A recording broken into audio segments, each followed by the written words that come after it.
welcome to Brown Family Homeschooling video. And today I would just like to come and do a quick overview of my DIY homeschool lesson planner book that I do.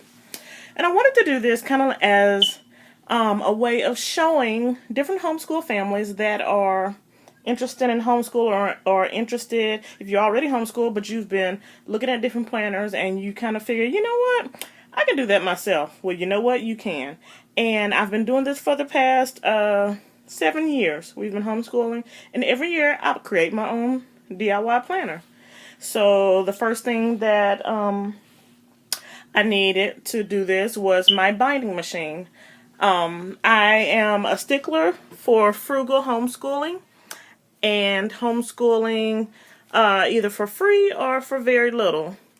I did purchase a machine. I think I purchased my binding machine off of eBay and the binding clips, and I came out probably at half price of what it would cost in Office Depot, Office Max, or some big box store to purchase one. So I would suggest even looking on there or looking on Amazon to purchase you a binding machine. And now every homeschooler mom or every homeschooler parent knows that they need a laminator. I laminate my front and I also laminate my back cover.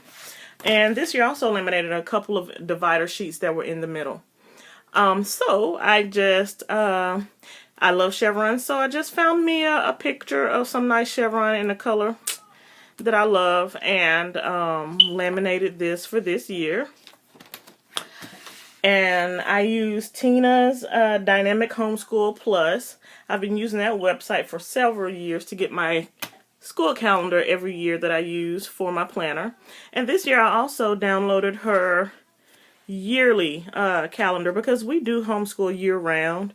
And though during the summertime we do go kind of light on the lessons, I did want to put an actual 2016 and 2017 calendar in here this year. Now, for my tabs, I cannot remember what website I got them from, but if you are a Pinterest lover and you're on there, I would go on Pinterest and look for free lesson planner tabs, I think, and you will probably find this. It was a free PDF that I think a teacher created. They had some pre-made tabs, and then they had tabs that you could type in. So I chose, when I downloaded the file, I went to the portion of the PDF where you could type in your own, and I created my own tabs. So this is just my Mission and Scriptures tab. Different scriptures that I have collected throughout the years that are our staple, our foundation for homeschooling.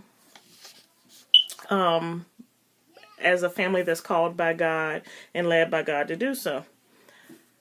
And then next we have our, this is the section where we put our intent to homeschool information that we turn in every year. And on the back of that, I keep these little sheets that are actually lesson planning sheets that I use for the summer.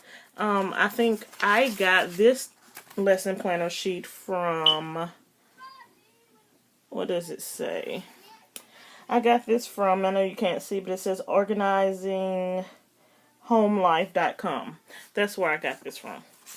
So, I actually make my lesson planner sheets, but I came across this one because it's similar to the colors that I usually use, and I could fit all of my children on one page during the summer since we have a light learning load during the summertime, and I could do just a 1 page a week planning sheet. So that worked out for me. So I put those in the back of this little folder. Now the way I put this little folder in my planner was, this was actually a regular folder in the school supply section at Dollar Tree, and I got the folder and cut it in half, and I just put it through the binding machine and binded it and slipped it on in here because I love to be able to slip different things that I think that I need to keep in my planner.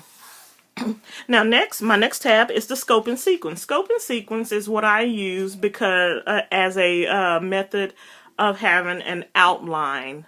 I don't follow it verbatim, but this is an outline, so to speak, of what the children, I think this is from Abeka.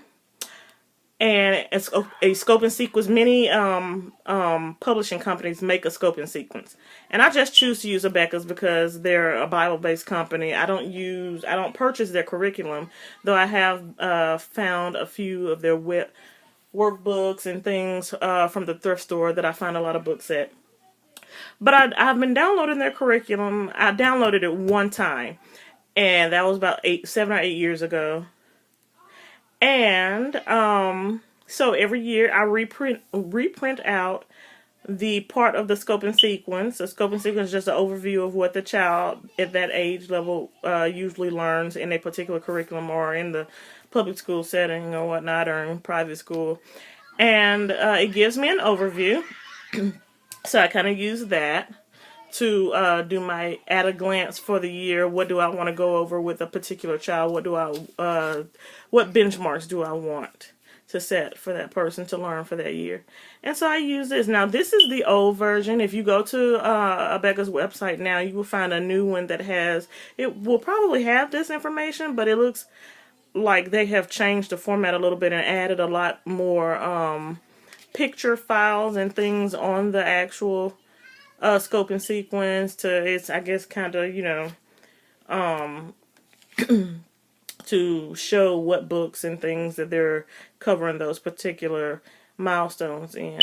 But I like the old one better, so I've never downloaded the newer one that they've changed. The old one is just straight put, what you cover in language arts, what you cover in numbers. When they're in preschool and kindergarten, it's numbers, and then when they get older, I think they call it arithmetic as they get older. And I always print out the ones that I need up until the oldest child and put them in my lesson plan book. The next tab that I have is the yearly at a glance. And I created this sheet several years ago, and I fill out one of these sheets every summer when I am lesson planning for the next fall and spring term.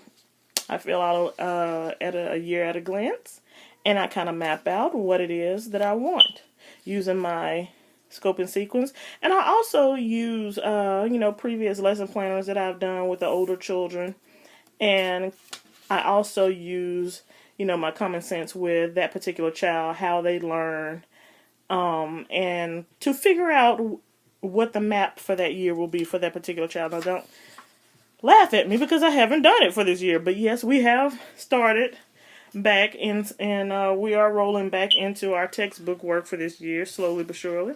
But that's the beauty of homeschooling. I don't feel pressured to do this right away. I've done this for several years, so it's starting to, as one child moves up to the next level and you have other children moving up, you kind of know some of the things by heart. You know them by memory now. So I'm not just winging it anymore. And next I have a section for some character goals. I found this on Pinterest and I loved it. Just goals that I would like to see, fruitful goals that I would like to see in my kids' character this year that we will focus on and work on, and we will find scripture to support. And then I found this on Pinterest also. I have 100 Bible verses to teach your kids.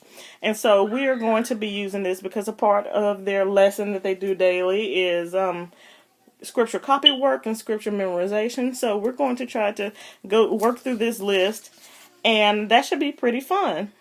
Learning the word of the Lord is always fun, and it is profitable for us physically and profitable for us spiritually and mentally. Then next I have a tab for curriculum supplies.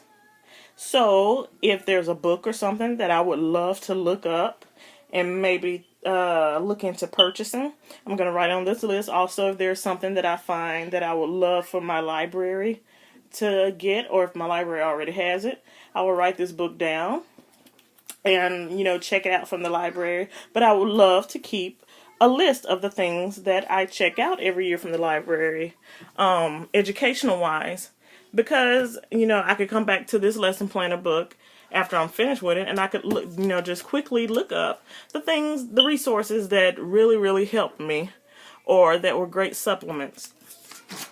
Now next, I laminated this sheet because this is a major separator. This is the remainder of my lesson planner. This is the portion that is the weekly academic lesson plans.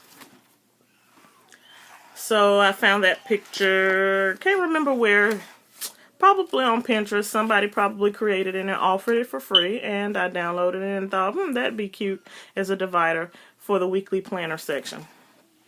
I also found this quote on Google somewhere, and I thought it was very fitting as I'm, when you're homeschooling several kids, several children, multiple children, you have to, it is a journey in finding out how different human beings learn differently.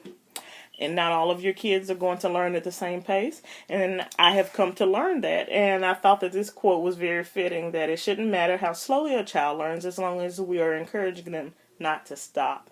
So I put that in there right before the lesson planning. And I thought that was very fitting.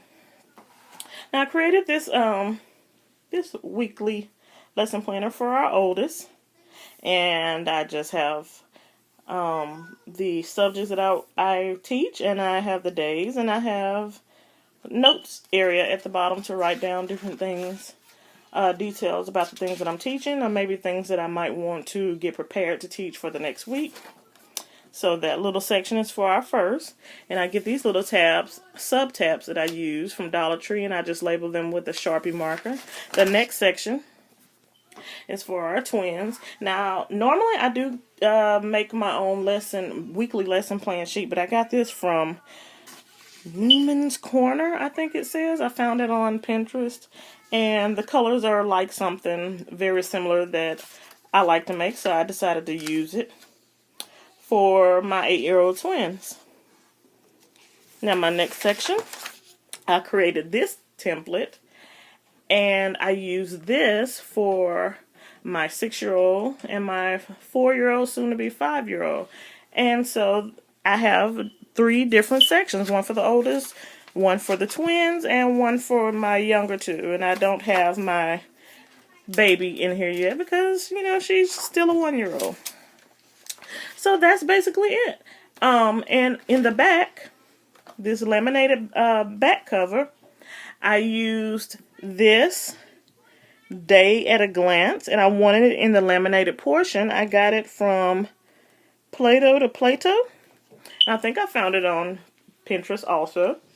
They had a very neat little package that they were offering for free to download of lesson planning pages and things like that, daily planner pages. So I used this page so that I could write with an expo marker, a dry erase marker, and use it over and over again. I didn't, instead of printing out a page for every single day of the year and putting it in my planner, that would have created a much thicker planner and it would have been too much paper for me. So I can use that over and over again. And my back cover is Deuteronomy 6:5-9. That is our mission verse for while we homeschool. And so that is it. I have in my planner exactly, exactly what I wanted. Nothing more, nothing less. Over the years, I've come to, some years I add certain sections because I see other planners and them, people who create other planners and sell them, they have other sections with other information. But the information was unnecessary for me. And that's the reason why I don't buy planners anyway, because it's kind of like a waste of money. I have the paper at home. I have the laminator. I have the binding machine. Why not just do it yourself? And I have many more years to go doing it for little to nothing. So this is one of the ways that you could frugally and, low cost, make your own planner. Make your own planner.